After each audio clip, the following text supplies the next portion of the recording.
And when she's calmed down and when you're back on speaking terms, you say, you know what? I could have did this, but you know what? This was the truth. You understand? You never throw the truth in your face while you're upset. Don't do it. Wait 2 or 3 days. Because women have great memory. And they're going to bring it back up.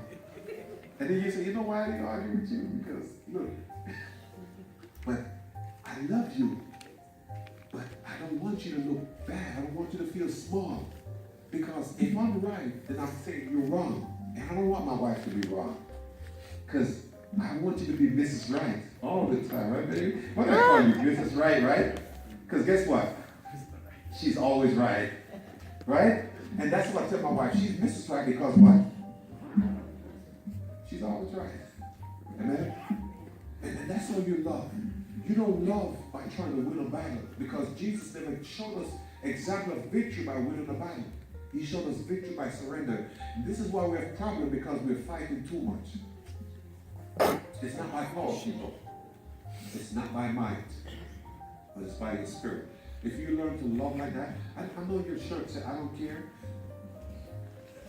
But when my wife is upset at me, I don't care who's right or wrong. I just care about her.